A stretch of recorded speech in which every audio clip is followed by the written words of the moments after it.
NBA Straya, how are you going? Hang on. Are you good? You should be. Why is that, Jim? Well, we've just had an NBA team in Australia for the last couple of days. We've seen some games. Your mate Jim has had some tins, and now he's got some thoughts. That's right. It is Sunday night. What is it? October 5? Sure.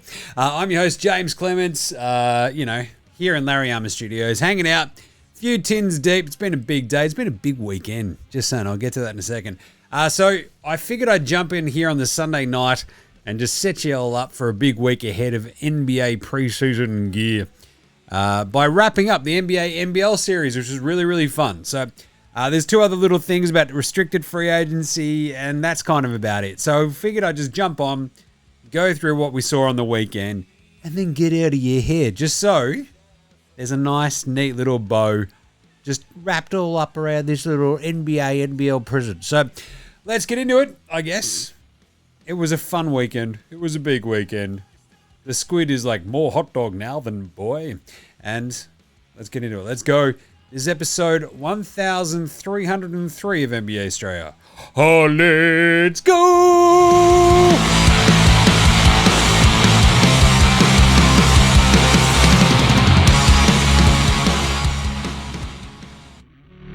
This is Josh Giddey. G'day, this is Andrew Gaze. This is Jack White. This is Joe Ingles. This is Dyson Daniels. This is Chris Anstey. This is Matthew Delvedova. This is Shane Hill. You're listening to NBA Australia. And you're listening to NBA Australia. And you're listening to NBA Straya. And you're listening to NBA Straya. And you're listening to NBA Straya. You're listening to NBA Australia. And you're listening and watching NBA Straya. This is NBA Australia. Let's do it.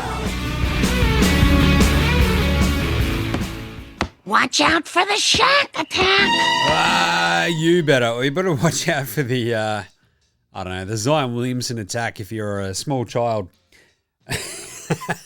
who wants to see their favourite player play more than 20-ish minutes across a weekend. Nah, it was fine, wasn't it? I mean, what did he play? He played some minutes in the first day and some minutes in the second game. That's all you kind of needed, wasn't it? Yeah. Anyway, there you go. That was the weekend that was. The NBA NBL series is now done. So I reckon we'll just sort of wrap it all up, right? So before we jump into that, though, there's two little bits of business. After we hit, last Wednesday? I think we taped last Tuesday, Arvo, and we sort of got to the point where it's like, hey, Q Grimes and cum dog millionaire, Jonathan Kuminga, they're the only dudes still to sign, right? In free agency, and now they have. So this was kind of weird anyway, because they were sort of figuring out what's going on. Essentially for the simple fact of we are not entirely sure what we want to do, either of them, Q Grimes or Cum Dog. And Q Grimes screw it, I'm just gonna I'm just gonna sign the qualifying offer, do not care, $8.7 million, gives him essentially a no trade clause. But if he wants to go somewhere, he can. It's kind of nice. Whereas Cumdog Millionaire went out there and signed a decent-ish kind of contract with the Warriors where, look, it was essentially the Warriors going, we really want you to take happy terms for us, and if you don't like it, then you can go fuck off. So essentially he signs a 2-year, $48.5 million contract, and, it turns him quite instantly into cum dog trade bait millionaire, right? So you make some money, but you're also very, very, very likely to be traded, especially at that price point. So I find it weird. Steve Kerr is awesome. He's a very good coach. It's also really fucking weird that he hates Jonathan Kuminga and is nah, but Draymond Green, he's cool. Oh, but Jimmy, he does all the team stuff. Yeah, punching teammates in their head. I love it. So a bit of a wrap from all the media day stuff. They're oh, who's going to stop this team? That's all 30 teams in the NBA posting that same meme. And you're I don't know, the other 29 fucking teams in the NBA. Probably. And then you look at Denver and you're shit, probably no one. God damn, I love that Denver Nuggets team right now. I'm just saying. Otherwise, but it's like, oh, who's going to stop Steph Curry and Draymond Green and Jimmy Butler? I'm like, probably nobody in 2018. But it's 2025, motherfucker. Who's stopping them? I don't know. Time, their hamstrings. Like, it's pretty fucking easy for me to answer that question. I don't know what to tell you. And we've already seen Kevin Durant just go, this is kind of cool. Oh, fuck, we've got no Fred VanVleet. I'm already carrying more than I thought I'd have to straight away. Tough gear. Anyway, so that's kind of like a little bit of a wrap from the end of last week. But most of all, you know, the hubbub over the last few days very clearly has been the NBA NBL series here in Melbourne, which has been awesome. And I've had the most fun. Absolutely the most fun. We've had, I don't know, I went with old mate on Friday night, which is great. Took the oldest squid to the fan night for Saturday and him to the game today on the Sunday afternoon. So really got the entire experience. I didn't go to the open training. Like the squid and I were actually in the city on Thursday. And they're like, open training featuring Bliss and Esso. And I'm like, I can't think of anything worse, to be honest. Everyone's like, nah, Bliss and Esso. Yeah. I'm like, nah, I'm good. And also the open training wasn't exactly open. You still had to pay to get in there and it was like fucking chaos. So peace out on that one on the Thursday Arvo. I had a shit ton of stuff to do anyway for all the NFL Australia stuff. But ended up Friday hanging out with old mate and let's just wrap up the NBA NBL series because it was fun as hell, right? Also had the exact moment on Friday when old mate was meeting me. She was going from her office in the city, meeting me there at Rod Laver Arena to go to the United Pelicans game. We've already had like all the media stuff. All the Pelicans are in town. They're taking photos with koalas and looking around disinterested at kangaroos. All that good shit. And this was a throwback. This is a massive throwback from myself meeting old mate at Barclays Center Friday nights, usually when we were living in the States, to go to Brooklyn Nets games. And so she'd go from her office. I'd just sort of meet her there. We'd go in. It'd be a good time. This one was very similar. She got there before I did and saw Gazy jumping off like one of those Lime bikes and was instantly mobbed, which is very fun and very cool. I love that. And I rolled in, hung out with some mates, said g'day. We had cousin Tom there and cousin Ash. Just good chill times. You know, it was very nice. You sort of do the lap of like all the activations with all the brand partners. And it was kind of whelming. There was a dance competition on the big court. Some kids were going off their fucking heads. Then there was like a mascot shootout. I don't know. It was kind of cool. And so the game itself, we sort of pile in and they had Bolter XPA at the bar. I'm like, this is great. We're going to punch some tins. We're going to have a good old time. Speaking of which, I'm still punching tins now. So, you know, bear with me. It's been a long day. Been hanging out, drinking beers since like 12. Got to keep it going or else it's going to get pear-shaped. So the United Pelicans game itself, all the hype leading into it, that crowd was amped. It was really fun. They were having heaps of fun themselves. I feel like the players, it felt very big. It felt very special. My best mate, Aaron Bangers Baines, was on the call, which is great, with Gazy and obviously my mate Jack Heverin, which is very fun. And then the game itself was really fucking close. Like, it was a really good game. These are the things when it comes to these preseason games. I think I said in the video on Friday, right? Like, the average margin of all the NBA games, which is like up to like 26, 27 now, is quite literally 27 points. Like, all of the games, on average, are a shit kicking. This never got to that point because it felt like Melbourne United at every point was just kind of like defensively a little bit locked in. Dean Vickerman's just out there kicking their ass, getting them into gear. And they made shots because they had a dude like Milton Doyle who could keep them in it, right? And I think I said in that Friday video, for a team to have a chance in an NBA NBL game, they need to have like two dudes who can just go fucking ham, right? Just get absolutely en fuego from downtown. On fire, if you're not a Spanish speaker.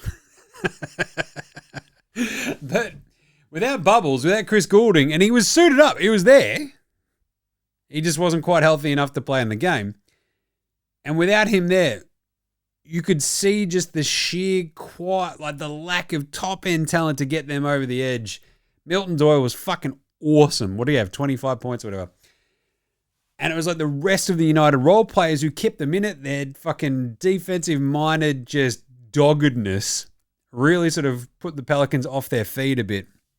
And, of course, the Pelicans end up winning it, 107-97, right? But it was close the entire game. And it was a lot of Milton Doyle just hitting sick, tough, fucking hard-ass shots. You had Tom Wilson doing cool shit. You had, Finn Delaney doing good shit, Kyle Bowen. Jesse Edwards was pretty solid at times as well. And they really missed Shea Lee, but at the same time, when you saw the matchups that Shea Lee was faced with at times, it's like, that's Trey Murphy on Shea Lee. I'm pretty sure he's like a foot and a half fucking taller than him. And the sheer size of like United versus the like average fucking size of the Pelicans was just drastic and chaos, right? Jesse Edwards, big. He's also not that good when you compare him to like NBA bigs. Like Yves Missy was a rookie in the NBA last year. Fucking ate it up. He had a great game. He looked unreal. They didn't play, Derek Queen. He's still coming back from wrist surgery. But we got some Jeremiah Fears, who was, he's out there doing zero fears. But he also hit fucking zero shots for most of the game. He was good in the next game, but still. A lot of this came down to like Zion kicking ass, Trey Murphy being really, really good as well. And I don't know, like your likes of Jose Alvarado, Grand Theft Alvarado, Bryce McGowan's, Poole, and most importantly to me, Jordan Hawkins looked fucking fantastic in both these games. So they held on, and clearly United just didn't have that top end level talent to really match it with them, right? But they were good enough to push them all the way. And this is kind of like the fun part about the NBL NBA series, where you have a game like that and you're like, yeah, that's a really well-coached team. It's a really well-put-together team. They know how to play together, but it's also a lot of white guys with mustaches. Right?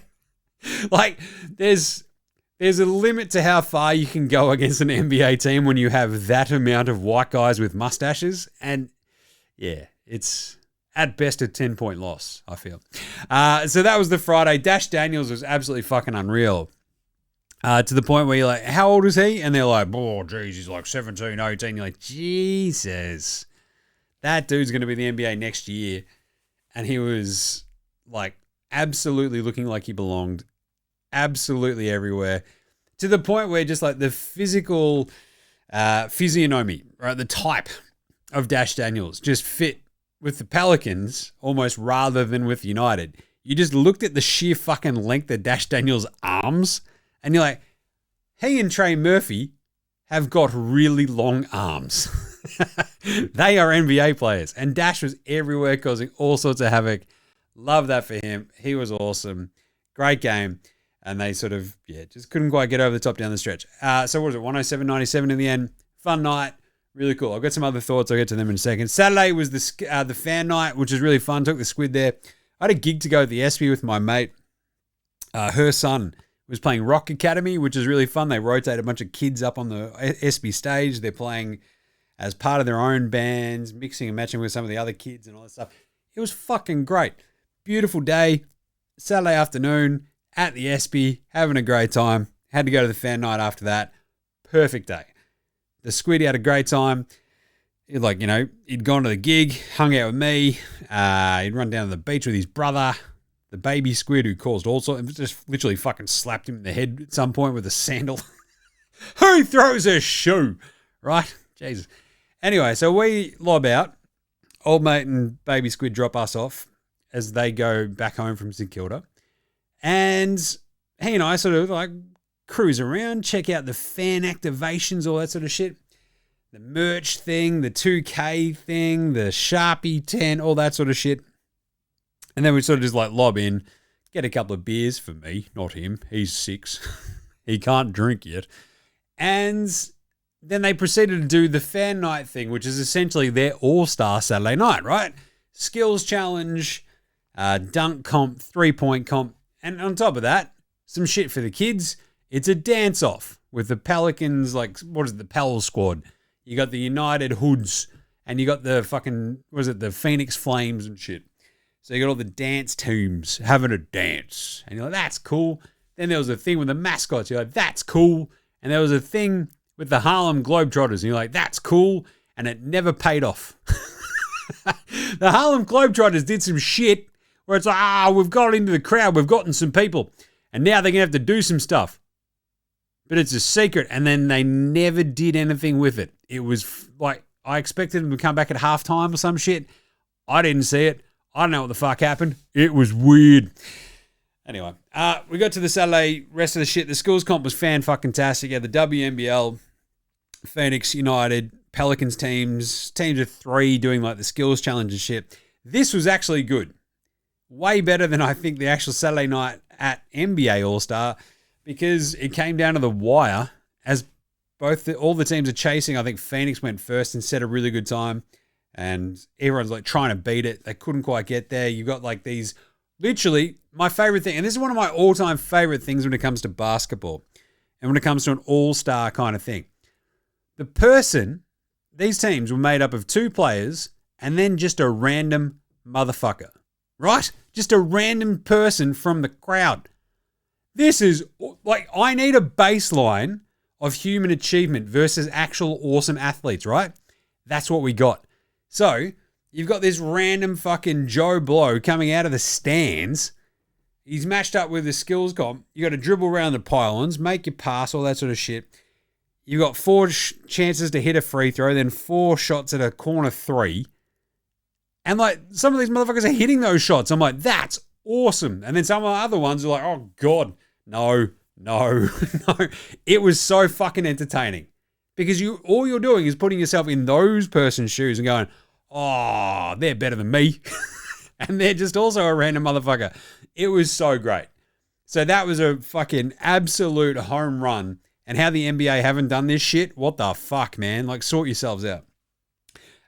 So that was great. Good job by the Pelicans to eventually win it in the end. Then you have the dunk comp. You bring out Ray Allen. You've got Kevin Garnett. So KG very clearly still does not fuck with Ray Allen. What was that, Jim? Remember how they won a title together on the Celtics and went through all the wars against LeBron and the fucking Heat? And then Ray Allen gets a bit disrespected by the Celtics. They kind of go, we're going to give you this contract. And he's like, fuck you. The Heat are going to give me more. What do you reckon? And they're like, peace. Go to the Heat. He goes to the Heat, wins another title. And KG and Paul Pierce and shit are just like, fuck that dude forever. And amazingly, it sort of seems like the NBL brought Ray Allen out, and they were like, wait, we can get Kevin Garnett as well, but they're best mates. I don't know if anyone told them that they're not best mates, right? So you got this weird interaction on the court. They'd introduced Ray Allen, 2-time NBA champion, and Kevin Garnett, NBA MVP, Hall of Famer. And like, they do a quick like fucking handshake and then just not look at each other. It was amazing. I was like so fucking impressed by that. Anyway, so there was Zion and Kevon Looney and Sweet Lou judging this dunk comp. You got 2 white dudes from Australia, and again, sketchy facial hair. It's just not gonna fuck. It's white dudes with sketchy facial hair. What are we doing? Is this the best we can do? Their fucking other dude, Guy DePie, whatever, Guy DePie, came out, fucking smashed it. He had a 49 and a 48. His dunks were great, and he was awesome, right? He wins the dunk comp. Gets a pretty sick, like, trophy and shit with KG. Like, it was nice. It was pretty nice. And the 3-point comp was a fucking massive failure, because this is the thing. When we watch a 3-point comp at the All-Star break and all that sort of stuff, right? You got the best 3-point shooters in the world doing it. And there's a reason why they're in the NBA. Or even the WNBA ones. Like, they fucking kill it, right? They're like a step above all of these people involved in this 3-point shootout, which was just a bit, they're not hit. Like, Chris Goulding actually took part. They sort of split into like bits, right? You do two racks, and then like a person would do the middle rack, and then the other person to do the last 2 racks. And it was fucking dire. Yeah, it was meant to be the crowning achievement. It was just a bit shit. So, I don't know. But for me, it just sort of threw it into stark relief just how fucking talented they are when they're actually out there for the WNBA or the NBA All-Star and, like, nailing all those threes. Like, fuck me. So, yeah. Anyway, and then Sunday rolls around. I roll in a bit early, hang out with a couple of mates, sink a few beers before we go in at the St. Andrews Brewery. Enjoyed that. Better keep drinking. Just saying. Here we go. Oh. Fucking, that place rocked, by the way. Loved it. Jez, Mick, had a great time hanging out with them. The craziest part about Sunday was we nailed the trip in from our place in Brunswick and jump off the train, walk straight onto a tram down to Rod Laver. Jump off the tram. We're fucking crushing it timing-wise. I lift up the squid to take a fucking photo with him and the Rod Laver Arena in the background, like we did on, I think, on the Saturday. And he sort of like clips his head, the front of his head against my hat, against my head. And he's got a, you know, he's 6, so he's got like a wobbly big front tooth, and it's just fucking gone. Like, it's just gone. It's just knocked out. He's fucking he's got blood. He's swallowed it. It's just, we can't find the tooth. He's in tears. There's blood everywhere. I'm like, fuck. It looks like your mate Jim has just popped his kid in the fucking face on the way in to the NBA NBL series. I'm like, oh God, I look like the world's worst dad. Anyway, we sort of get into St. Andrews Brewery and he like gets run into a couple of mates of ours, mine obviously, and they sort of go, oh, Jack, hey, yo, man. He's like, oh. He's sad. He gets sat up on the, you know, the bar stool. I get him an apple juice with some ice and boom, instantly he's fine. But wow, what an apocryphal start that was. And so hang out a couple of beers, we go in and we watch the Phoenix get the absolute shit kicked out of them, right? Absolutely curb stomped because no one on the Phoenix could hit a fucking shot. Our man Foxy, nothing going there. Sobi-Wan Kenobi was okay-ish. Malik Lewis, fine. But they couldn't, like, this is the big difference between them and United. And this is what you see in the NBL as well. United can play defense. The Phoenix just fucking can't. And when you're playing an NBA team, guess what? You're going to get fucking curb stomped. And that's exactly what happened. So they got absolutely trucked to the point where, what was the final score? Jeez, 127-92, right? So that's more preseason expectation rather than the night before. And I think I might have said this on the video the other night about, like, I think there's only been 3 times in the entire series where the NBL team has kept the NBA team under 100 points. They've obviously been closer games, but yeah, this was not 2 of them. So there you go. So look, Phoenix was fun. Like, the vibe on the Sunday was a little bit different. It felt like a little bit more family orientated, a few more kids. Like, even the Friday though was very, very positive. And I think that's kind of it. Like, what stood out across the weekend is like just how positive the entire experience was. Like, all the people there were fucking like big thumbs up. We're just happy to be here kind of vibe. And it was really cool. And so the Sunday, like, even though they were getting fucking shit pumped, like, it didn't seem to matter. Like, everyone's kind of like, they're going, it's all good. Now we get to see like all of the fucking like Pelicans, like 3rd string G League dudes out there kick the fuck out of Phoenix. And like Phoenix is still running their starters out there. You're like, oh, this is bad. This is really bad. But I don't know. We didn't have Trey Murphy in that second game.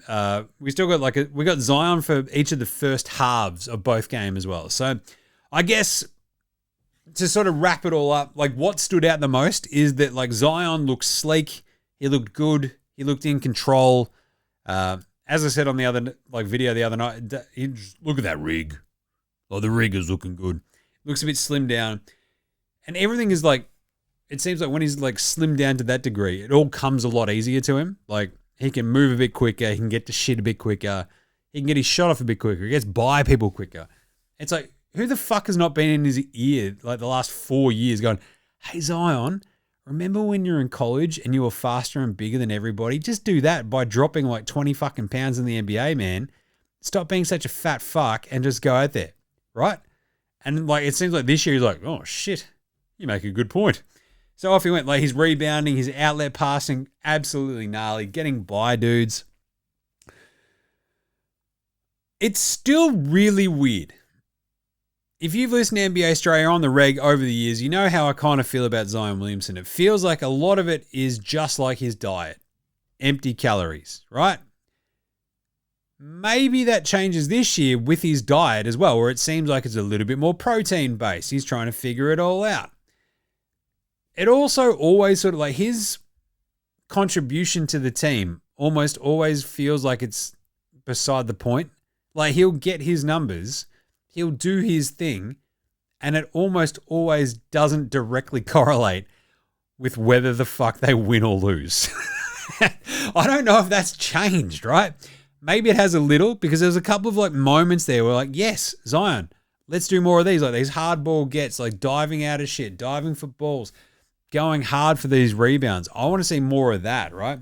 The interior scoring, like just getting into the fucking teeth of a defense and just fucking them up because you're bigger and faster and stronger than everybody. Just give me more of that, Zion, right?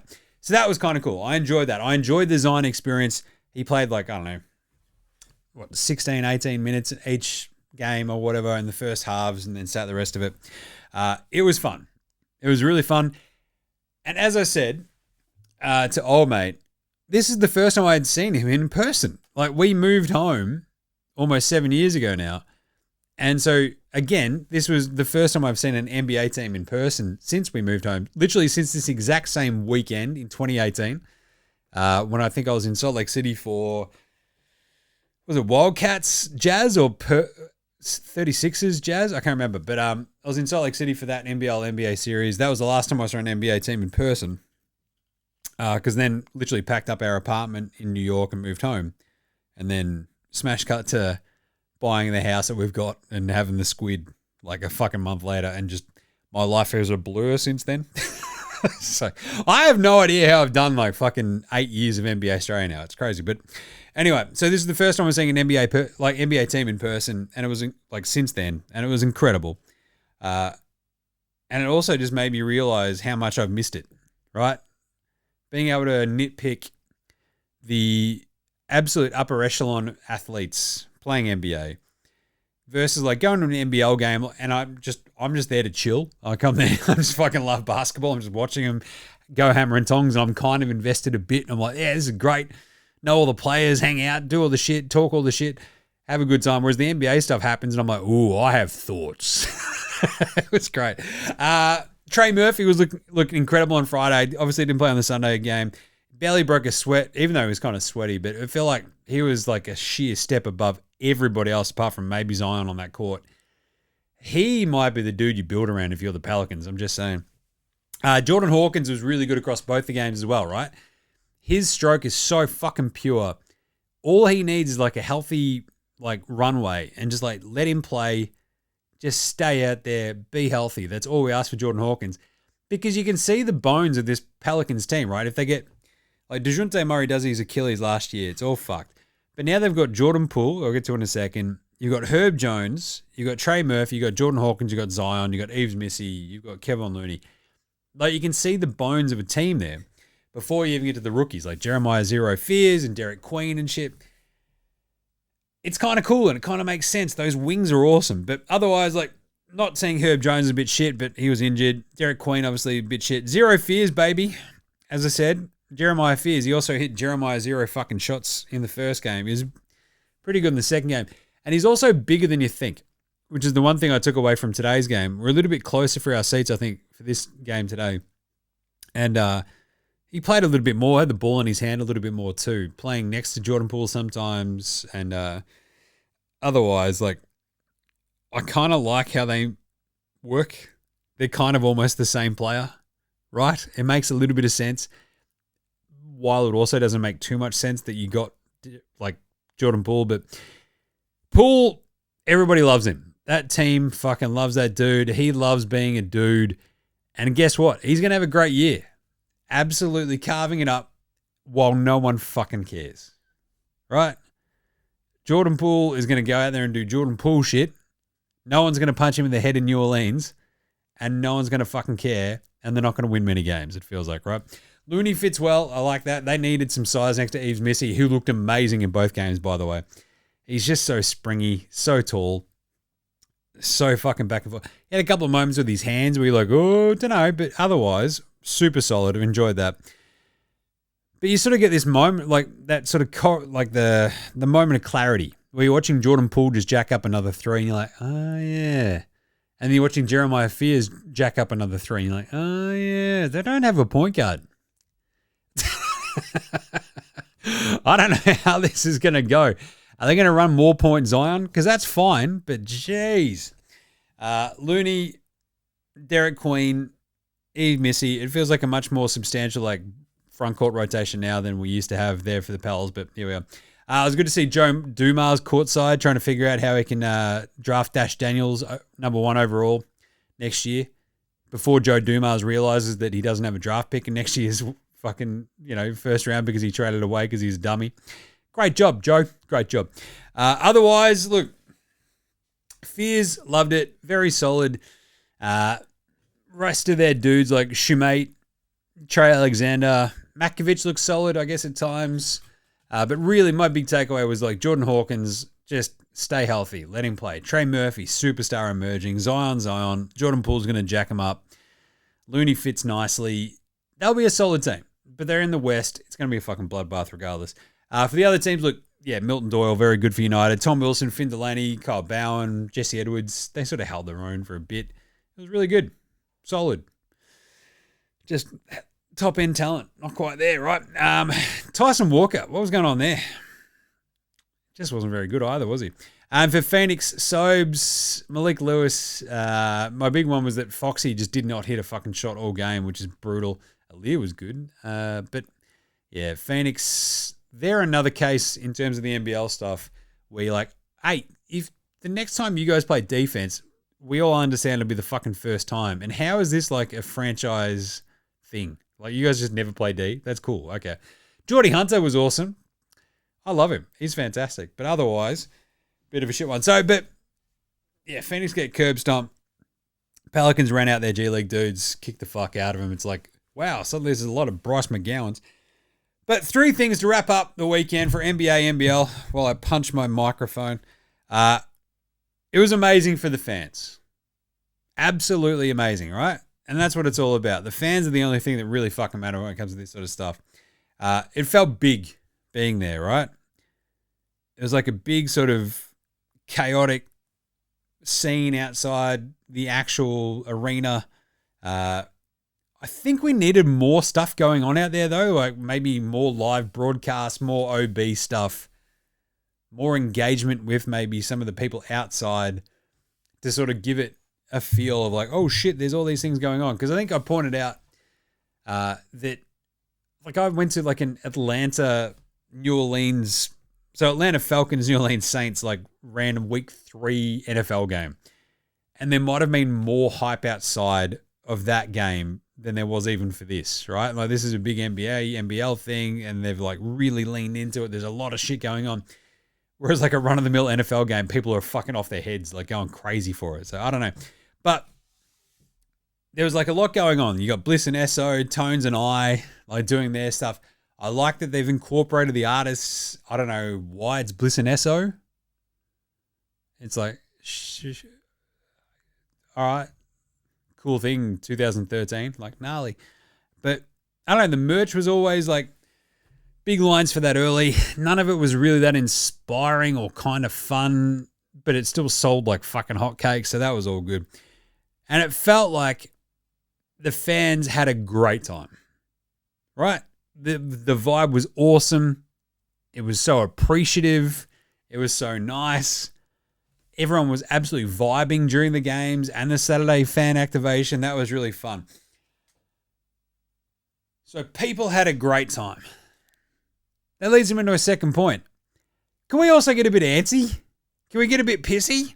Like the crowd and the media, it felt like for the entire week we were like, oh, thanks for being here so much, guys. Oh, it's so good to have you here. Like the crowd and the associated media. Like there's a weird line between ingratiating and accommodating, right? And I don't know if we hit it properly.